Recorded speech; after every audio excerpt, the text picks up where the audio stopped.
Cette nuit, c'est la bonne. Ces quelques mots devenus cultes ne peuvent signifier qu'une seule chose. Le passager noir de Dexter Morgan est en chasse. Mais qui est-il vraiment ? Salut et bienvenue sur Anakaland. Aujourd'hui, avec la fin de la diffusion d'Original Sin, le préquel de l'excellente série Dexter, il est temps pour un nouveau décryptage. En effet, alors que je pensais que la première saison de cette nouvelle série apporterait des réponses évidentes, ça n'a pas vraiment été le cas. Je peux donc vous faire cette vidéo pour décortiquer l'un des éléments les plus fascinants de Dexter, son passager noir. Cette petite voix dans sa tête qui l'a guidé, manipulé et surtout culpabilisé. Et qui pourrait bien revenir d'entre les morts dans Résurrection, la suite en cours de production. Mais sous quelle forme ? Dexter Morgan, psychopathe, justicier ou simple victime de sa propre culpabilité ? C'est ce que je vais essayer d'analyser dans cette vidéo. Pas d'inquiétude, si vous n'êtes pas totalement à jour, les spoilers de la dernière série seront minimes, s'il y en a. Donc j'espère que cette vidéo vous plaira. Si c'est le cas, pensez au petit pouce en l'air et à l'abonnement, ça fait toujours très plaisir. Et c'est gratuit. Surtout qu'on a bientôt atteint le cap des 4000 et c'est grâce à vous. Et le plus important, dites-moi en commentaire ce que vous en pensez. Depuis toujours, Dexter est hanté par cette petite voix dans sa tête, son passager noir. Un guide, un poison, une excuse, à chaque étape de sa vie, cette présence a changé de visage. Harry,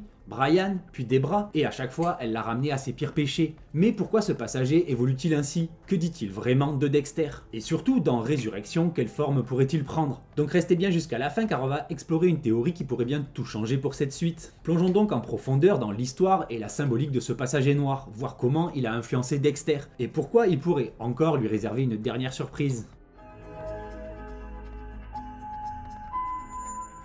Avant de plonger dans ces évolutions, il faut bien comprendre ce qu'est le passager noir. Est-ce un instinct meurtrier pur et incontrôlable ou est-ce une construction mentale façonnée par son passé et son éducation? En effet, Dexter Morgan n'a pas choisi d'être un tueur en série. Tout remonte à son enfance et à un événement si brutal qu'il a marqué chaque fibre de son être. Le trauma originel, à 3 ans, il assiste au massacre de sa mère, Laura Moser, tuée à la tronçonneuse sous ses yeux dans un conteneur maritime. Il reste alors seul pendant 3 jours, baignant dans le sang, avec son grand frère faisant son possible pour lui éviter le spectacle. Et même si au final il refoule ce souvenir pendant des années, ce choc déclenche quelque chose chez Dexter. Tu t'es jamais dit que c'était vraiment tordu que t'aies vu ta mère se faire découper en tranches dans un container et que maintenant tu fasses la même chose à tes victimes? Ce n'est pas juste un drame, c'est une fracture irréparable dans son esprit. Puis, secouru par Harry Morgan, un policier de Miami, Dexter est adopté et a grandi avec lui. Et très vite, Harry a détecté chez lui des tendances inquiétantes. Une absence d'émotion, des pulsions de cruauté envers les animaux, etc. Et plutôt que de chercher à les réprimer, Harry prend une décision radicale. Il va canaliser ce potentiel meurtrier en lui imposant une hygiène de vie stricte et surtout un code. Ce code est assez simple, ne tuer que ceux qu'il mérite. Dexter n'est donc pas libre, il suit une ligne de conduite dictée par son père adoptif. Et c'est là que le passager noir prend racine, ce n'est pas une simple envie de tuer, c'est une voix intérieure façonnée par un conditionnement très profond. Mais alors, cette voix appartient-elle à Dexter ou est-ce celle de Harry qui continue de le hanter? Au fil des saisons, on a vu que le passager noir n'était pas statique, il changeait de forme et de fonction à mesure que Dexter évolue lui-même. Au début, le passager noir a l'apparence de son père adoptif. Il est la voix de la raison, celui qui rappelle le code et maintient Dexter dans une routine stable. Mais déjà, une question se pose, est-ce que cette voix est vraiment un instinct, une créature monstrueuse qui sommeille en lui et qu'il faut nourrir régulièrement? Dans la saison 2, quand Dexter est traqué et que le sergent Dox commence à comprendre la vérité, il est forcé de remettre en question sa propre nature. Est-il vraiment ce prédateur implacable ou a-t-il été fabriqué ainsi? Le doute et la trahison du code devient alors vital pour sa survie. La mort de Rita en saison 4 signe l'arrivée de la culpabilité. Jusqu'ici, Dexter menait une double vie relativement maîtrisée. Mais quand le tueur de la Trinité assassine Rita, tout bascule. Dexter comprend alors que sa nature a un prix, ses proches souffrent et meurent. Et c'est alors que le passager noir commence à muter. De plus, au travers des saisons 3, 5 et 7 notamment, on découvre un Dexter qui tente de partager sa noirceur, pensant probablement que ça pourrait alléger son fardeau. On l'a vu dans un premier temps avec Miguel, un potentiel frère d'armes et un complice, mais qu'il trahit par manque de dévotion au code. La mission de Dexter donne du sens à son existence, il ne peut donc accepter un tel manquement. Ou encore, ensuite, avec Lumen et Anna. Il essaie d'aimer sincèrement et il tente de partager son fardeau. Avec Lumen, il aide à assouvir sa vengeance, mais elle n'a jamais eu de passager noir, et elle s'arrête dès que sa mission est accomplie. Avec Anna, il rencontre à l'inverse quelqu'un qui tue sans culpabilité et sans voix intérieure, ce qui le déstabilise complètement. Il y a donc une réelle tentative d'humaniser Dexter au-delà de sa noirceur. Mais il réalise aussi que son passager noir est une barrière, il n'est pas seulement une soif de tuer, c'est un mode de vie qu'on lui a imposé. Sans oublier la notion de transmission du mal qui se pose également en saison 6, mais là ça concerne surtout sa relation avec Harrison. Et puis enfin dans New Blood on assistait à la métamorphose radicale du passager noir. C'est là que tout a changé. Harry disparaît, à la place c'est Debra qui prend la relève, et contrairement à Harry, elle ne le guide plus, elle le juge, et plutôt brutalement. Espèce de psychopathe égoïste. T'es vraiment un putain de taré et handicapé émotionnel de merde. Et ça, qu'est-ce que c'était cool. Ainsi, à travers le temps, le passager noir devient un tribunal intérieur. Ce n'est plus un prédateur, c'est une conscience, un rappel constant de ses erreurs, une personnification de sa culpabilité. Alors, Dexter est-il condamné à suivre son passager noir ou a-t-il été manipulé pour croire qu'il en avait besoin ? On nous a longtemps vendu le passager noir comme une pulsion incontrôlable, une sorte de démon intérieur qui pousse Dexter à tuer. Mais au fil des saisons, on se rend compte qu'il est bien plus que ça. Il n'est pas qu'une envie de sang à canaliser, c'est une voix, une présence, une conscience qui le suit partout, et qui oscille entre bien et mal selon les situations. Et surtout, c'est une culpabilité qui change de visage en fonction de ce que Dexter ressent. Contrairement à d'autres fictions comme Fight Club ou Mr. Robot par exemple, il faut noter qu'il ne s'agit pas d'une dissociation. Dexter ne souffre pas de troubles de l'identité, il sait très bien qui il est. Le passager noir n'agit jamais seul, il discute avec lui, le guide et le tourmente, mais ne prend jamais le contrôle. Et ça reste une nuance capitale. Mais alors, si ce n'est pas une double personnalité, c'est quoi exactement? Un ange gardien bien glauque, un Jiminy Cricket version psychopathe ou une simple projection mentale pour justifier des pulsions enfouies? Eh bien, je dirais que c'est un peu tout ça à la fois. Et son évolution au fil des saisons le prouve très bien. Ce n'est pas un instinct incontrôlable, Dexter peut arrêter. Il l'a fait pour Rita, pour Harrison, et même pendant près de 10 ans, une fois seul dans les bois. Son passager noir ne lui oblige donc pas. Il l'a plutôt convaincu qu'il en avait besoin. Ce serait donc vraiment une construction mentale. Sans Harry, sans le code, Dexter aurait-il vraiment été un monstre? Car dans le fond, rien ne prouve que son besoin était inévitable. Dexter le confronte même à ce sujet rapidement dans la série originale. Mais ensuite, il est devenu une conscience et non pas un démon. Il commençait certes comme un guide avec Harry, puis devient une incitation au meurtre gratuit, l'abandon aux ténèbres avec Brian, puis un juge avec des bras. Il évolue donc en fonction du poids de la culpabilité de Dexter. Harry était la première manifestation du passager noir, et c'était aussi la plus fonctionnelle. Son rôle est simple, empêcher Dexter de se faire prendre, la règle numéro 1 du code. Il ne pousse pas forcément Dexter à tuer, mais il impose un cadre. Chaque fois que Dexter doute, Harry apparaît pour le remettre sur les rails. Il représente une forme d'ordre, une manière de canaliser le passager noir sans sombrer dans le chaos. Ensuite, ponctuellement, là où Harry encadrait Dexter, Brian faisait l'inverse. Il lui soufflait que le code était une illusion, une laisse inutile. Il voulait que Dexter assume pleinement sa nature et tue librement. Exemple marquant, quand Dexter tue Dox, il s'éloigne de Harry et se rapproche de Brian. Sauf que, sans guide, plein de remords, Dexter finit par retourner vers le code. Et enfin, Debra, la punition, ou le jugement permanent. Quand elle devient le passager noir dans New Blood, le ton change complètement. Là où Harry était un mentor et Brian un tentateur, Debra, elle, est une accusation permanente. C'est peut-être ça le putain de problème. Personne n'est capable de vivre à côté d'un taré accro au meurtre. Certes, elle l'aime toujours autant tant qu'il se tient à carreau, mais ensuite elle montre son vrai visage, elle ne guide pas Dexter, elle le tourmente. Elle l'insulte, le rejette, le force à affronter ce qu'il est vraiment, un monstre. Elle n'essaie pas de lui imposer des règles, elle veut qu'il souffre. Et on pourrait presque se dire qu'elle oublie volontairement de lui faire respecter le code pour qu'il fasse des erreurs. C'est, pour moi, la forme ultime du passager noir. J'ai adoré non plus une aide, mais une damnation, un adversaire. Et donc, pour finir cette exploration du Dark Passenger, il faut aussi faire un dernier retour aux origines du mal. On l'a vu, le passager noir ne vient pas de nulle part. Tout pointe vers une même conclusion. Le passager noir est une construction, un conditionnement imposé à Dexter dès son plus jeune âge. Harry n'a pas simplement élevé Dexter pour protéger ou canaliser ses pulsions, il l'a littéralement façonné. Et si le code n'était pas simplement un garde-fou, mais aussi un instrument de justice personnelle, un outil de vengeance d'un flic perdu et désabusé. Je croyais qu'on tenait ça sous contrôle. On doit pouvoir le contrôler, le canaliser, le rendre utile. Harry a récupéré Dexter après l'assassinat brutal de sa mère. Et cet événement a marqué Harry profondément, au point de l'inciter à prendre en charge l'éducation d'un enfant déjà marqué par la violence. Sauf qu'au lieu de lui offrir un cadre normal, il a fait de lui un exécuteur. Et on en arrive donc enfin à Original Sin. Ici, le passager noir est déjà mentionné par le jeune Dexter, mais il n'a pas encore de forme physique. Donc sa création arrivera après, très certainement avec la mort de Harry. Le revoir sous cette apparence, celle du passager noir, a sûrement permis à Dexter de rester fidèle au code et à tout le reste. C'est aussi pour ça que je suis convaincu que la série Original Sin veut nous amener jusqu'à ce moment, le véritable péché originel de Dex, pas l'infirmière, son père. La mort de Harry, son suicide et son retour sous la forme du passager. C'est ça que la série veut nous re-raconter. En outre, je pensais vraiment que la dernière victime de la saison 1 aurait été justement la mort qui aurait poussé Harry à mettre fin à ses jours. Mais apparemment, non. À moins que la culpabilité ne fasse son apparition chez Harry dans la saison 2, guidant sa descente aux enfers, ses regrets sur ce qu'il a fait de son fils, Dexter, et de la monstruosité qu'il a engendrée. Car dans le fond, ce mort le touche quand même personnellement, donc il y a moyen que ce soit au moins un des éléments déclencheurs de la fin de Harry. jusqu'à ce qu'il assiste à la vraie cuisine de Dexter, ce qui sera la goutte d'eau. Tout bascule alors que Harry assiste impuissant à un meurtre et à sa suite perpétrée par Dexter. Jusqu'ici, il avait maintenu une illusion de contrôle. En lui inculquant le code, il croyait pouvoir garder Dexter dans un cadre acceptable. Mais en voyant la réalité, il réalise l'ampleur de sa création et s'effondre. Son suicide est la preuve qu'il sait ce qu'il a fait. Il a créé un véritable monstre. Et c'est donc probablement à ce moment précis que le passager noir prend sa première véritable forme, celle de Harry, comme pour finaliser la transformation de Dexter. De plus, il y a deux autres personnages dont le rôle est crucial alors qu'il découvre son secret, Debra et le docteur Vogel, un perso dont je n'ai pas beaucoup aimé l'ajout a posteriori dans la saison 8, mais bon, maintenant elle est là et elle fera sûrement son apparition dans la saison 2 d'Original Sin, pour boucler la boucle. Mais donc, contrairement à Harry, Debra n'a jamais voulu façonner Dexter. Lorsqu'elle découvre la vérité, elle est déchirée entre son amour pour lui et l'horreur de ce qu'il est. Son rejet pousse même Dexter à une remise en question profonde. Peut-il vraiment exister en dehors de ce qu'on lui a imposé? Et peut-il vivre sans sa famille, sa sœur? Mais l'élément le plus troublant reste l'introduction du docteur Vogel dans la saison 8. Elle est la véritable co-créatrice du code et du monstre. Là où Harry voulait protéger Dexter, Vogel voyait en lui une expérience. Elle ne cherche pas à l'aider à vivre normalement, mais à affiner sa nature pour en faire un prédateur parfait.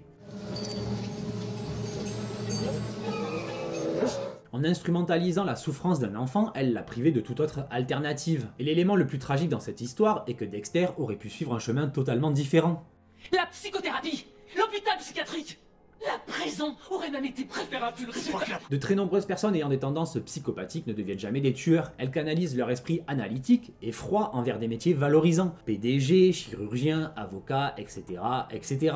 Dexter lui-même, avant d'être définitivement façonné, semblait être destiné à une carrière brillante dans la médecine. Mais Harry et Vogel ont fait un choix. Au lieu de le guider vers une autre voie, ils lui ont inculqué une vision du monde où la seule option était de devenir un tueur. Ainsi, dès le départ, Dexter nous présente son passager noir comme une force intérieure, un besoin irrépressible de tuer. Mais avec le recul, est-ce vraiment le cas? On peut se poser la question, sans Harry et Vogel, Dexter aurait-il ressenti ce besoin aussi violemment? Ou est-ce Harry lui-même qui l'a conditionné à voir ses pulsions comme une fatalité? La série tend, je trouve, vraiment de plus en plus à nous démontrer le contraire. Dexter n'a jamais été un monstre incontrôlable, il a été façonné par un cadre, un code et un père qui l'a conditionné. Et il prend donc la forme de celui envers qui il ressent cette forme changeante de culpabilité. Changeante car tantôt du côté du mal et tantôt du bien, comme une balance karmique pour Dexter. Et son apparence dépendrait donc probablement de ça, envers qui Dexter ressent le plus de culpabilité à l'instant T. Harry a été son péché originel, une culpabilité dont il lui a été impossible de se débarrasser. Puis Brian et son meurtre représentaient le choix qu'il a fait de sa famille de cœur, des gens normaux contre son frère de sang, un génie à son niveau.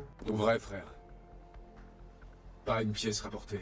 Et enfin Debra, pas besoin d'en dire plus, la culpabilité a failli lui coûter la vie à la fin de la saison 8. Et tant qu'on en est à parler du final et de la mort de Deb, aviez-vous remarqué la poésie de la fin de la série originale, quand Dexter, pour se sacrifier, se jette avec le corps de sa sœur dans les bras de l'ouragan qui porte le nom de sa mère, Laura. Bref, la forme du passager noir dépend de la culpabilité de son hôte. Et là, vous pourriez me dire, mais dans ce cas, pourquoi le passager noir ne prend-il jamais l'apparence de Rita? Et je vous dirais que c'est une excellente question, parce que s'il y a bien un événement dont Dexter se sent coupable, c'est sa mort. Elle fait partie des moments les plus traumatiques de sa vie, au même titre que la mort de sa mère, celle de Harry et celle de Debra. Sauf que Rita représentait aussi la bonté, l'amour et la stabilité. Elle ne pouvait donc pas être associée à la noirceur de Dexter. En un sens, elle était même l'antithèse du passager noir, un contrepoids naturel. Sa simple mémoire suffisait parfois à faire douter Dexter.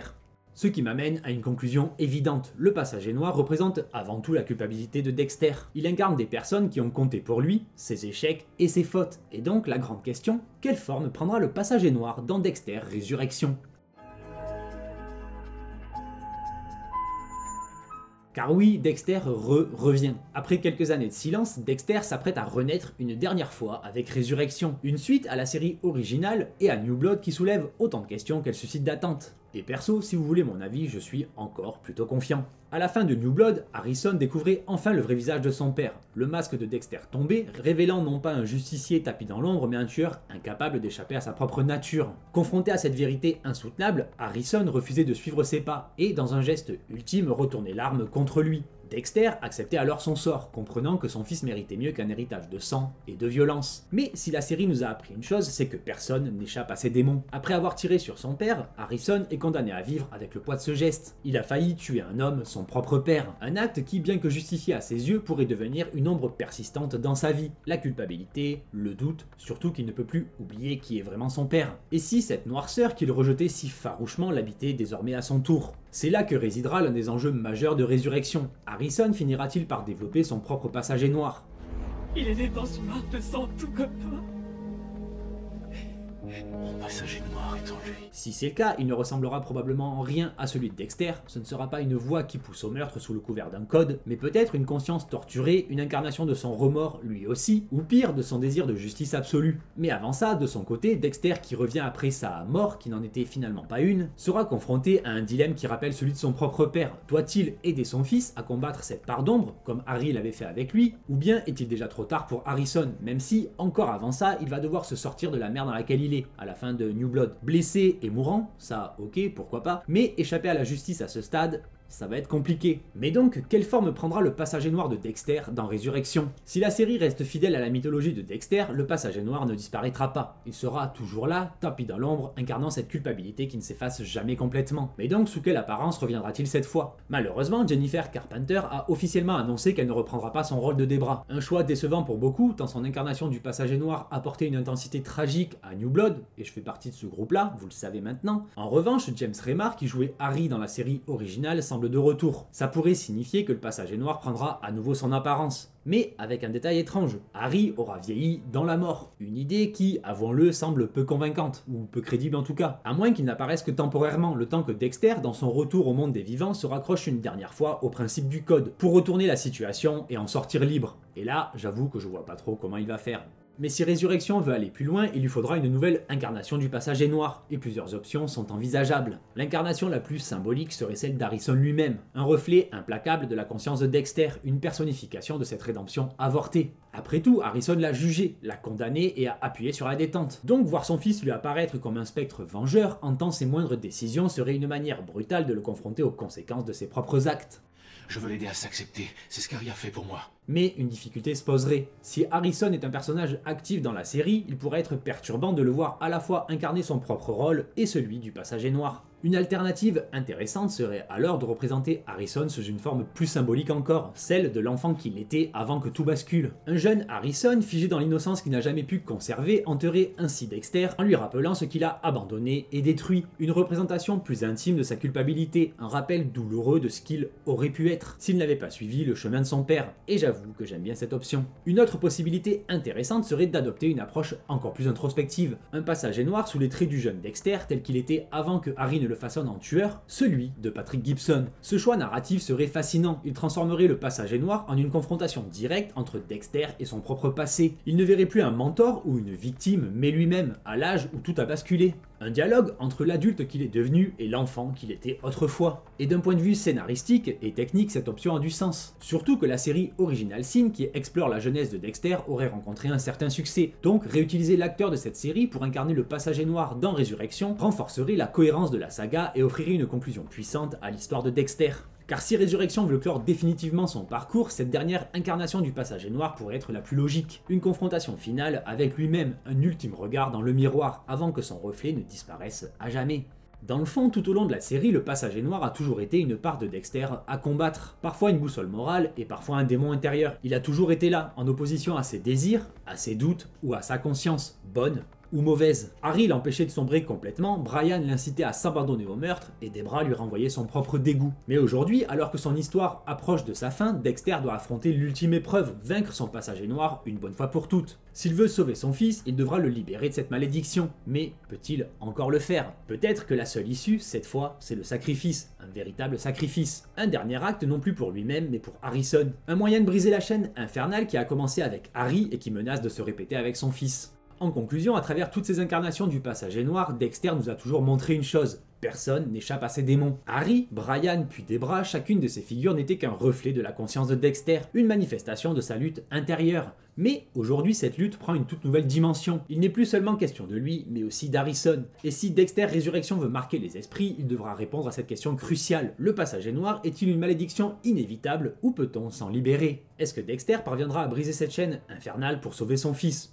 Ou est-il, au contraire, condamné à le hanter comme Harry l'a hanté toute sa vie? Quoi qu'il en soit, une chose est sûre, la plus grande menace pour Dexter, c'est lui-même. Et s'il doit y avoir une dernière confrontation, elle devra être contre son propre passager noir. Et peut-être que le seul moyen de le vaincre définitivement, c'est de disparaître avec lui. Mais maintenant, c'est à vous de me dire ce que vous en pensez. Quelle forme voulez-vous pour le passager noir dans Résurrection? Pensez-vous que Dexter pourra sauver Harrison ou est-ce déjà trop tard pour eux deux? Dites-moi tout dans les commentaires, j'ai hâte de vous lire. Et si vous avez aimé cette analyse, n'oubliez pas de liker la vidéo, de vous abonner si ce n'est pas déjà fait et d'activer la cloche pour ne rien rater des prochaines vidéos. Sur ce, merci à vous d'avoir regardé cette vidéo jusqu'au bout et à très vite sur Anakaland. Bye!